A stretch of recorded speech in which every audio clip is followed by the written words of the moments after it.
Incwadi ebesingafundanga kuyo, incwadi yesityhilelo, isahluko sesesihlanu. Ngopresiding ngicela uzifunda nje izivesana zimbalwa. Ivesi yokuqala uyoma ngevesi yesithandathu. Incwadi yesityhilelo, chapter 5. Verse 1 kuya ku verse 6. Phansi kwesihloko ndaba esithi umbono wemvana kaThixo. Ndabona esandleni sokunene salowo uhleli etroneni incwadi ibhalwe ngaphakathi nangaphandle, itwiniwe ngamatwina asixhenxe. Ndabona isithunywa sezulu esomeleleyo sivakalisa ngelizwi elikhulu sisithi, ngubani na ofanele ukuyivula incwadi nokuwancika amatwina ayo? Akabakho namnye ezulwini naphezu komhlaba nangaphantsi komhlaba unako ukuyivula incwadi nokuyikhangela oku. Ndalila kakhulu mna ngokuba kungafunyanwanga namnye ufanele ukuyivula nokuyilesa incwadi nokuyikhangela oku. Yathi enye indoda enkulu kum, musa ukulila. Yabona, ingonyama yesizwe sakwaYuda, ingcambu kaDavide, ikweyisile ukuyivula incwadi nokuwancika amatwina ayo asixhenxe. Ndabona nantso esazulwini setrone nesezinto eziphilileyo zone nasesazulwini samadoda amakhulu imvana engathi ixheliwe, imi inempondo ezisixhenxe namehlo asixhenxe angomoya osixhenxe bakaThixo abathunyelwe emhlabeni wonke. Lilizwi lenkosi eli. Inkosi enoxolo mayisikelele ukuleswa kwelizwi layo, lihlale lihlele ezinhliziyweni zethu ngoku nangonaphakade. Amen. Mandibulise kutata upresiding webandla eli lamawesile amanyeneyo, utata unobhala jikelele, uba u-administrator unondyebo webandla, ii-bishops zonke zezithili, general president kunye ne-executive yakhe yonke, umongameli nabefundisi, amakhosikazi abefundisi, iigilda zonke, one heart, one way, Vision, ndlelani. Mandibulele kakhulu mama u-general president kuwe ne-executive yakho ngokuthi nindenza umuntu.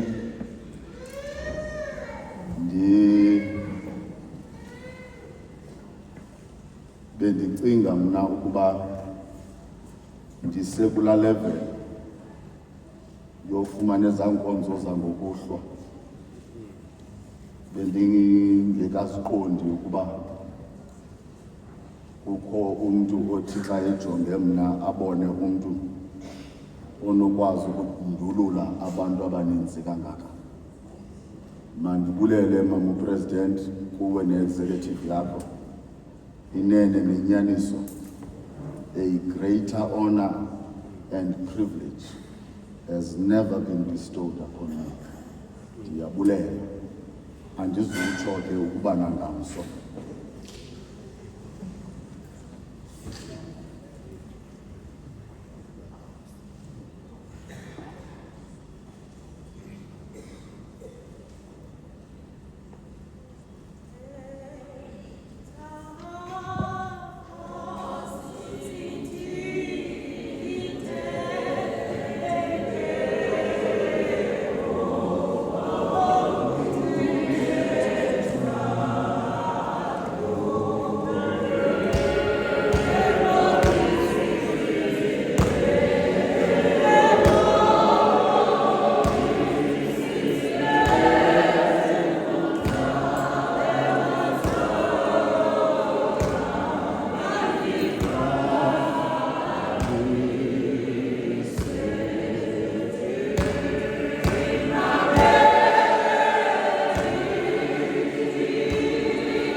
ngeba ndiyanikhulula nicule ingxaki abantu baya kude. Andinguye umuntu okhawuleza yeke.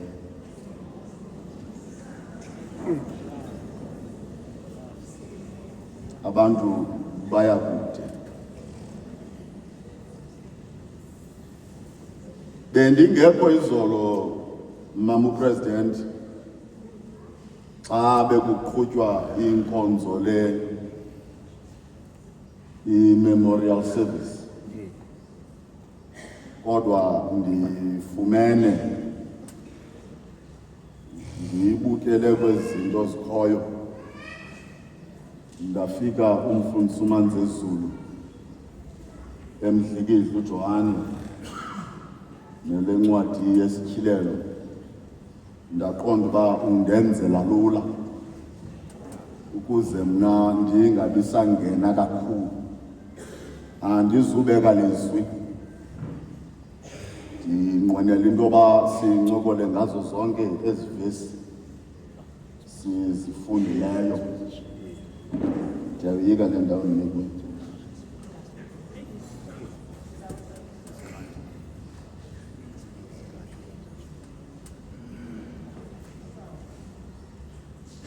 Incwadi yesityhilelo ibhalwa nguJohane betshilo umfundisi uManzezulu izolo. Mandingabi samlanda. The only thing emandiyithethe nantsi, uJohane uyibhala le ncwadi esesiqithini sasePatimo. Abantu abaninzi ke baye bathi okanye baye bacinge into yoba wayesentlungwini kwesi siqithi sasePatimo. Abantu abaninzi baye bathi he was isolated. Andivumi ukuba he was isolated. Kuba kunevesi ezimbini kuchapter 1 ezenza ukuba ndingavumi ukuba waye isolated. Uverse 9 no verse 10 kuchapter 1 benza ndingayingqini le nto, kuba uverse 9 uthi mna Yohane endikwangumzalwana wenu nedlelane nani ngayo imbandezelo nangabo ubukumkani nangonyamezelo lukaKristu Yesu, ndaye ndisesiqithini ekuthiwa yiPatimo ngenxa yelizwi likaThixo nangenxa yobungqina bukaYesu Kristu. Ndaye ndikumoya ngemini eyeyenkosi. Yile nto bawupresiding ndisithi andingqini ncam,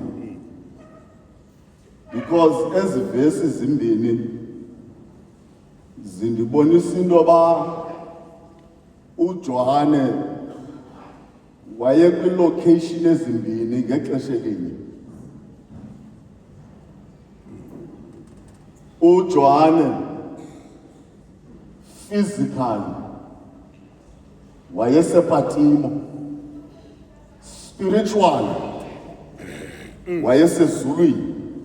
Le ndawo sithi xa sithetha silangazelela ukuya kuyo, the destination esiyinqwenelayo, uJohane although physically wayelapha ezantsi emhlabeni, but spiritually wayefikile kwi-destination. Yile nto ndisithi andifuni ungqina into yoba uJohane was isolated, khamente entle ebhetesha izulu. Okwesibini ndizowuyeka, uthi uJohane ndandikumoya.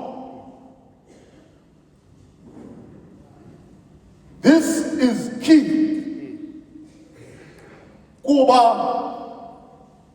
allow in loyalty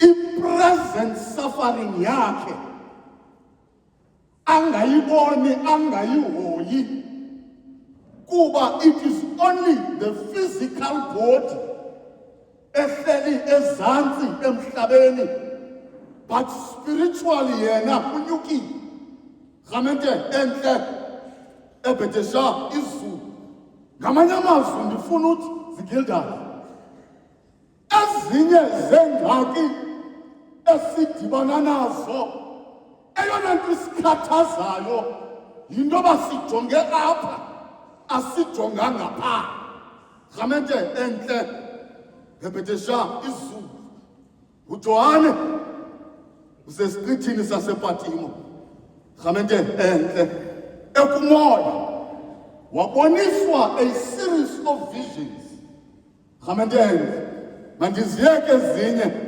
mandincokole ngochapter 4 okanye ngochapter 5 ramente entle uthathiwe spiritual wabekwa kwi-throne room phezulu ezulwini ramente entle ebhetesha izulu uyasicacisela ke uchapter 4 izinto afike wazibona phakathi kwelo throne room uba ixesha belikho bendawuke ndigqithe kuso kodwa mandiziyeke ngenxa yexesha elingekhoyo ramente ebhetesha izulu ufika kwi-throne room eyona nto emandithethe ngayo ufika abone isihlalo itrone kukho ohleliyo etroneni ndizawuyeka ngoku kukho ohleliyo etroneni uchapter 4 uverse 11 uyasixelela uba it is God the Father ohleli etroneni ramente entle athi uJohane kwisandla sokunene salowo uhleli etroneni ndabona incwadi ibhaliwe ngaphakathi nangaphandle itwiniwe ngamatwina asixhenxe ramente entle ebhetesha izulu ndibona incwadi ibhaliwe ngaphakathi nangaphandle.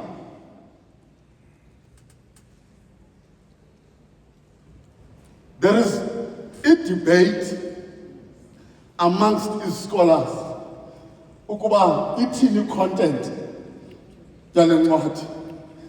Ininzi i-debate kodwa yena uJohane akasixeleli ramente entle ebhetesha izulu kodwa ndiyafuna mna uzi-alayina ne-school of thought esithi ramente entle ebhetesha izulu kule ncwadi kubhalwe God's last will and testament ramente entle eyona nto ibangeba nditsho ndithi ndihamba neso school of thought ngamatwina asixhenxe ramente entle kuba ngela xesha amaRoma xa indoda iza kufa ifuna usiya i-possessions zayo ekubantwana bayo yayibhala iwili ithi yawugqiba uyibhala iyitwine ngamatwina asixhenxe ukuba awakho sixhenxe that document is considered null and void ukuze i-authenticity yayo kuqinisekwe ngayo kwakunyanzeleka ukuba abe sixhenxe amatwini. Yile nto ndisithi apha esandleni sikabawo ramente entle kuphethwe apha his last will and testament for umhlaba nezinto ezizakwenzeka emveni kwakho. Uthi verse 2 uJohane uthi ndabona isithunywa sezulu esomeleleyo ramente entle ebhetesha izulu mandingahlali kule vesi kodwa uthi uJohane wabona isithunywa sezulu esomeleleyo uthi verse 3 esisithunywa sabuza umbuzo, ngubanini onako ukuyivula incwadi esesandleni salowo uhleli etroneni rhamentene ephethe isizulu lithi umbuzo wavela kwesi sithunywa sesizulu rhamente entle ndaye kuba ngwaseGoli ndabheka ndayoba ngumfundisi wasezilalini ezinye izinto andiziqhelanga rhamente entle ephethe isizulu sendingwasezilalini esi sithunywa sezulu sibuza umbuzo rhamente entle, who is worthy ukuba avule incwadi esesandleni salowo rhamente entle ephethe isizulu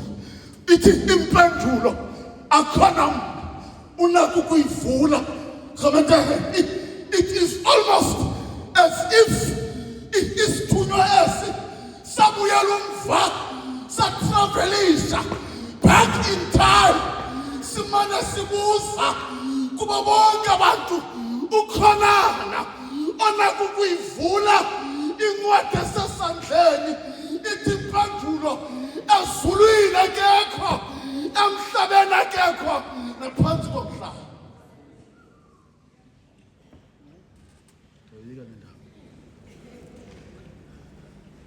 It is almost as if presiding isithunywa esi sihambile sabheka egadini eEdeni safika kuAdam sathi Adam uThixo xa eqala udala umuntu waqala ngabo mhlawumbi you are worthy ukuyivula incwadi esesandleni mhlawumbi presiding yabuya impendulo isuka kuAdam.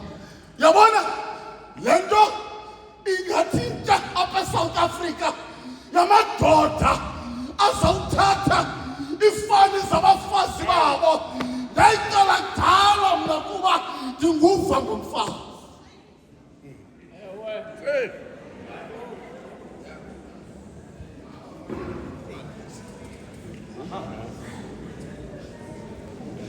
Mhlawumbi sisukile apha isithunywa mhlawumbi sisukile apha isithunywa sabheka enqanaweni kuNowa safika sathi Nowa xa uThixo edecide utshabalalisa ilizwe washiya wena kunye nendlu yakho ayiwezi ukuyivula incwadi. Mhlawumbi yabuya impendulo isuka kuNowa. Yabona eyami incwadi ndifumana ngoma ivunywa nguDokselelesa ngoba ebumnandini kulapho uzawuthola khona.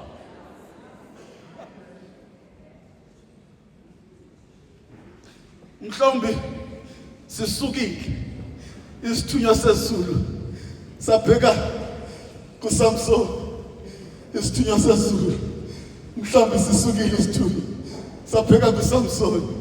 Samson kubo bonke abake banyathela ayikho indoda enamandla agqitha amandla akho. Ingaba ayiwezi na ukuyivula incwadi rhamente? Mhlawumbi yabuya impendulo mhlawumbi yabuya impendulo. Eyami ingxaki ndithi ndawubekwa endaweni ezithambileyo ndikhuphe imfihlelo zezulu.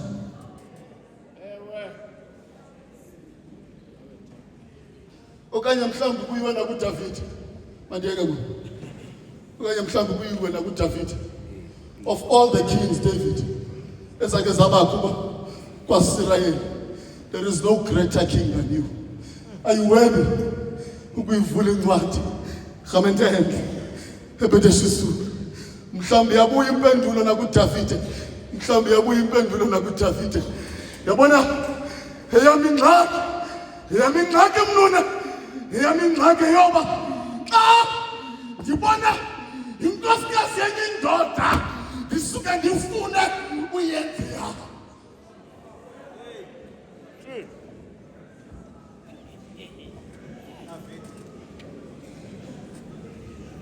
Petros Petros, Petros, Petros, Petros, mandiyeke kuwe. Petros, Petros, uthi uyazi kuwe xa ebuza umbuzo bathi abantu aba ndingubanina watyhilelwa wena Petros ngumoya oyingcwele waphendula ungunyana kaThixo ophilileyo. Mhlawumbi Petros unako ukuyivula incwadi waphendula uPetros mhlawumbi wathi eyami ingxaki phambi kwabantu ndiyamngqina ebumnyameni ndiyamkhanyela.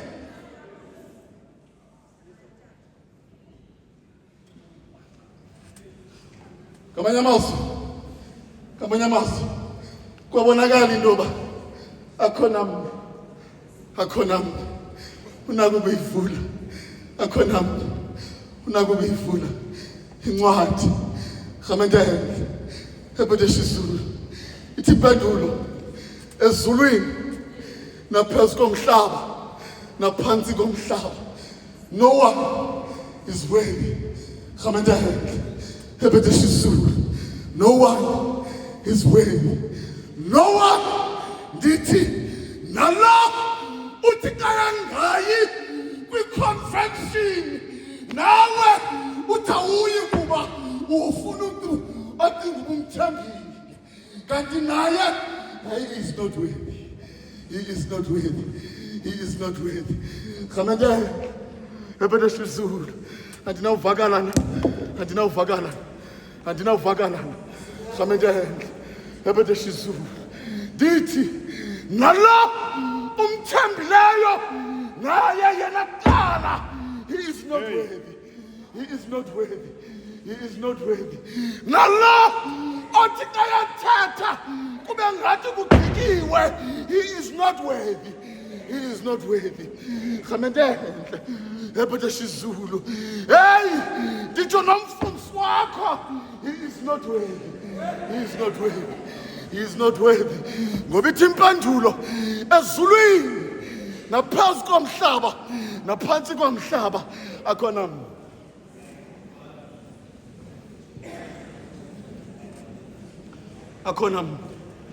Akhona mnye.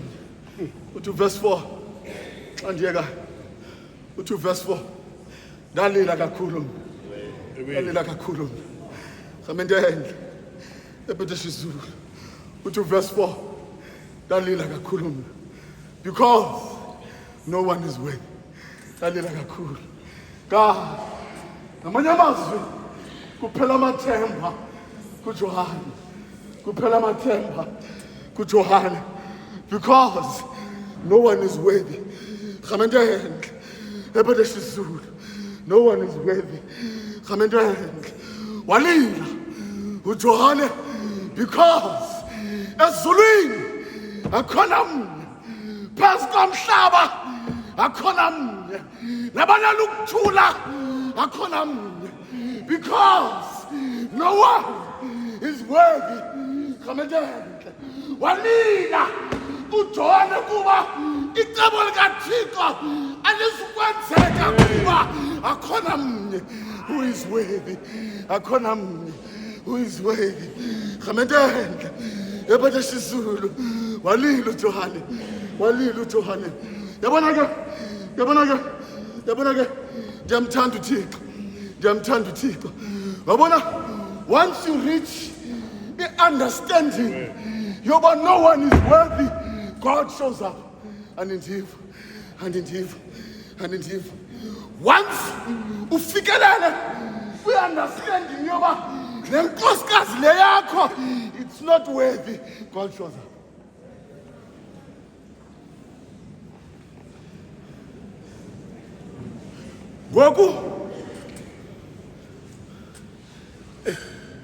Ngoku usenamacebo ozawukuwazame uyathula uThixo akubukele.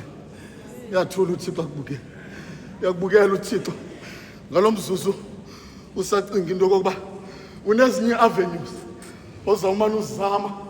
Uyathula uThixo akubukele, akulinde futhi uyakulinda uThixo uyakulinda uThixo khamendele ebede shizulu uyakulinda uThixo uyakulinda uThixo once ufikelela kwi-understanding yoba akhona mnye he shows up khamendele ngoba ngexesha kanye alilayo uJohane lavakala ilizwi musukulila ikhona ingonyama yesixeko sakwaYuda.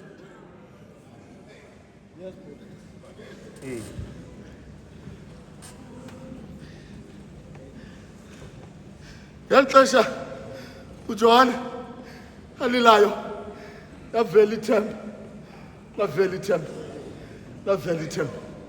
sulila Johane ikhona ingonyama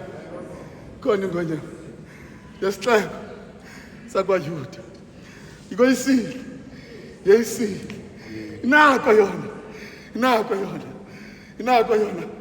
ukwancika amatyhina nokuyivula incwadi khamendele just when all hope was gone lavela ithemba lisuka ngasentla uzungalahli ithemba lisezawuvela lisuka ngasentla uzungalahli selucinga nowuyeka lo msebenzi kuba ungaphathekanga kakuhle liyezithemba khamendele ebede shizulu musukulila Johane phaa kwaYuda ikhona ingonyama khamendele ebede shizulu hayi mandiyeke sothandaza khamendele ebede shizulu mandiyeke sothandaza mandiyeke khamendele ebede shizulu ikhona ingonyama yabona ke mfundisi nothwala kule ndawo akho verse ndixaka njengoverse 6 khamendele akho verse indinike ubunzima njengeverse yesithandathu mandiyeke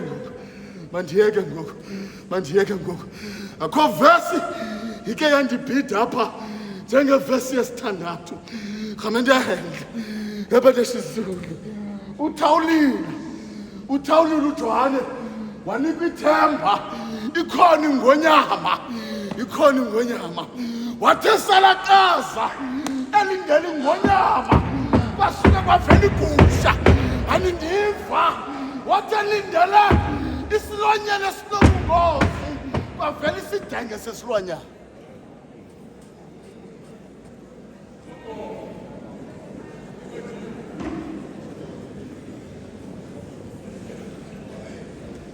Usukulila Johane khona ingonyama nanoba wakwathenjiswa ngemoto wona usuke unikwa ithoyi okanye imoto yamacingo khamana nindiva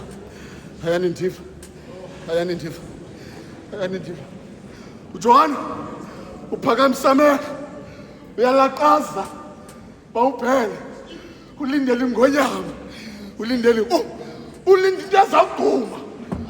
into ezawugquma kwasuka kwavela itakane nalapha ematekaneni elihleliweyo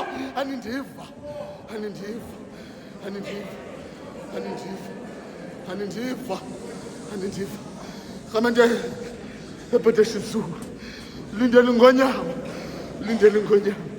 uJohane ulindele isilwanyana esithi sawuvela ezinye izilwanyana zikhangela indawo zimela khamendele kwasuka kwavela isilwanyana esingoyikana ngabantwana othedi abasoyiki khamendele ebede shizulu uJohane is expecting the king of the jungle kwavela isoporo khamendele ebede shizulu kwavela isoporo kwavela imvana nalapha kwimvana exheliweyo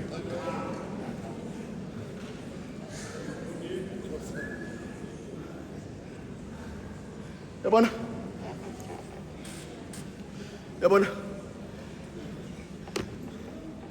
no one okanye mandithi wonke umuntu lento ekuthiwa yi-humility uyibona into yezidele khamendele lento kuthiwa yi-humility nabanina uyibona into yezidele khamendele ebede shizulu ubokuve xa uke wagezola ngumuntu kukho ababukeleyo xa uzithulela bazawuthi abanye ubumyekelana kuba akho mntu uyibona i-humility lena into ebalulekileyo rhamentenhle ibona into yezidele rhamentenhle ebede shizulu kodwa uyasibonisa uyesu ukuba ngoku kulindelwe ikumkani kusuke kuvele isilwanyana sisidele amanye amazwi not every battle oza kuyoyisa ngoba ugoqa bakho anindiva bona abantu they are very quick to say dingubani rhamentenhle ebede shizulu abantu they are very quick to say dingubani because wonke umuntu lento eyintobeko akho muntu uyifunayo rhamentenhle ebede shizulu and yet apha uJohn uyasibonisa indoba only with humility can you come before God ufike wamkela into ephethwe sisandla sakhe rhamentenhle ebede shizulu only with humility rhamentenhle ebede shizulu eyakho ingxaki eyokubuzithembile too much zithemba wena rhamentenhle ebede shizulu eyakho ingxaki into obuyazazi mandiyeke ngelithi opresiding ndingunyana kangwenya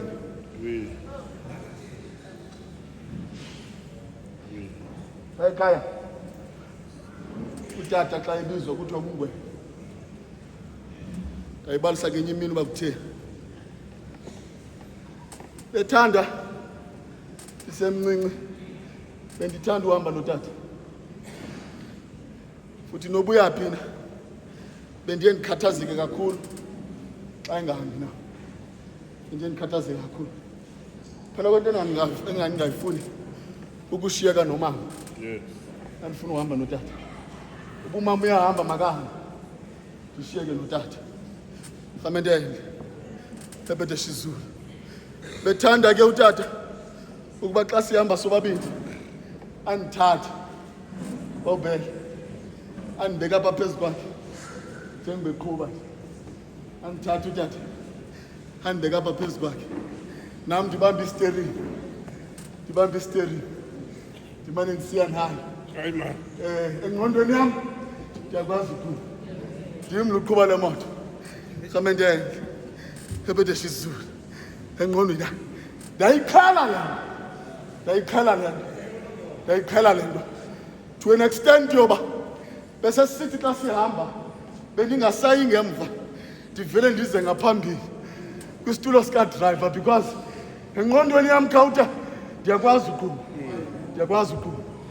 rhamentenhle ebede shizulu engqondweni yam le moto ihamba nje ihanjiswa ndim ijika nje kulaa kona ijikwe ndim rhamentenhle ebede shizulu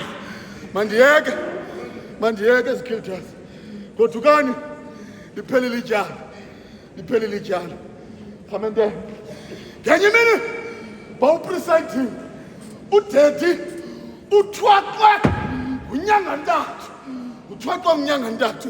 ngoba onyanga ntathu aba banamaxesha sithwaxa rhamentenhle ebethe isiZulu wabuya ecaphukile ngoba sisiya ebendeke kule ndawo aqhela undibeka kuyo xa sibuya wandibeka kwi-back seat.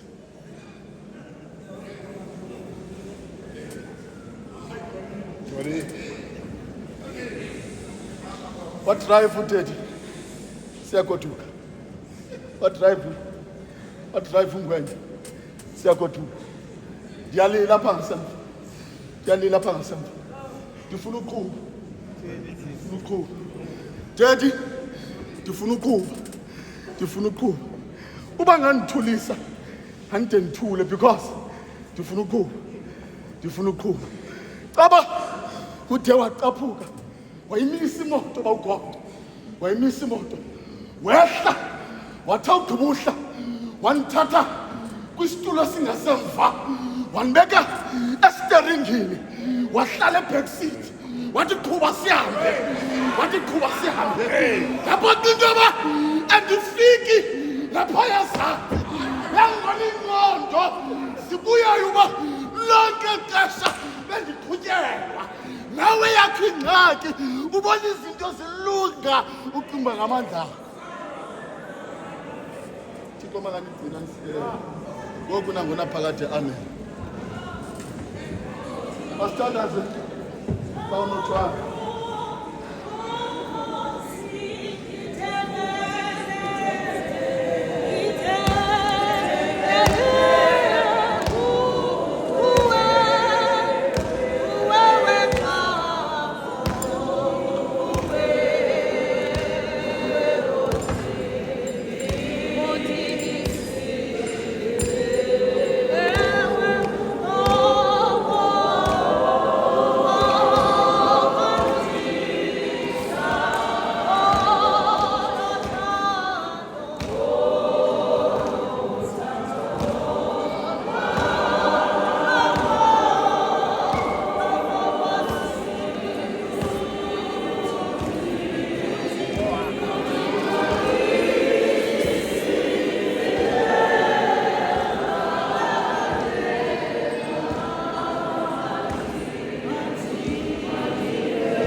Wethu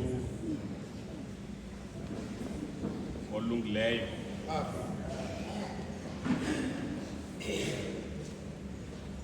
Thixo wam, kumkani kakumkani, Nkosi kaNkosi, othi uhleli esihlalweni sakho sokugweba babone bonke abemi bomhlaba.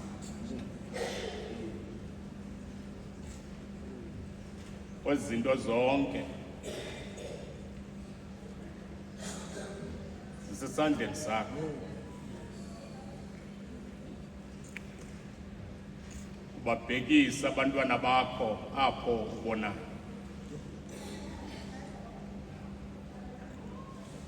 Thixo namandla,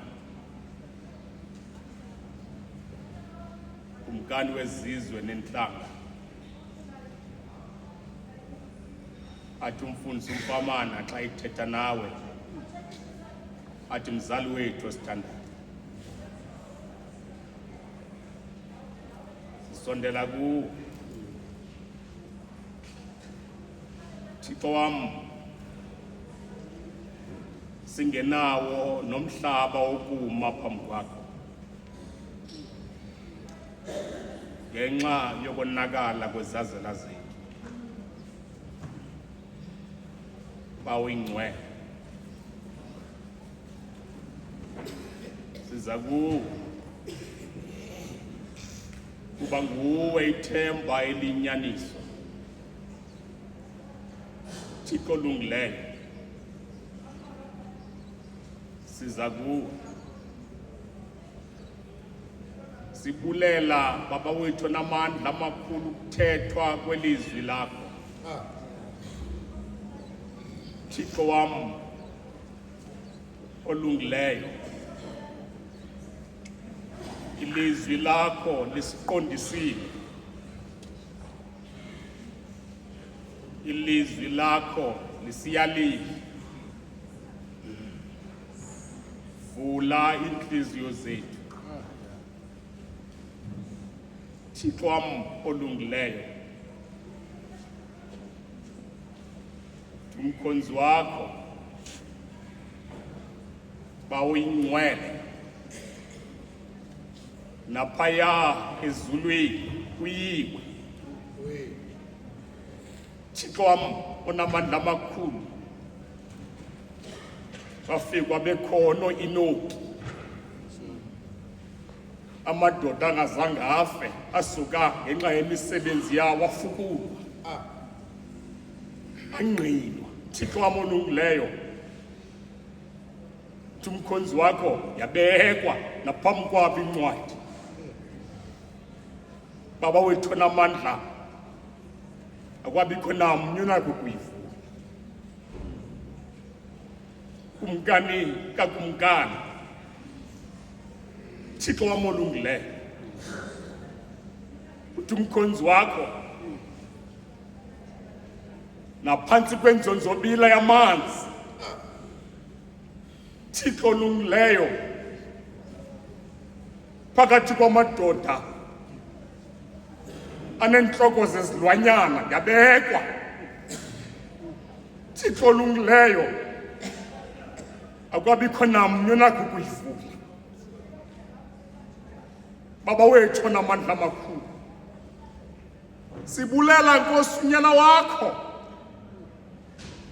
Thixo olungileyo, Baba wethu oyingcwele, kumkani kakumkani, owavumayo Baba wethu onamandla amakhulu, ukuze emhlabeni ukuze sisindiswe. Baba wethu onamandla, Thixo wam olungileyo, sibulela Nkosi ngegazi lakhe elilithamsanqa, esiza kuthi Nkosi xa siphuma sigoduka sitshize ngelo gazi ezindleleni.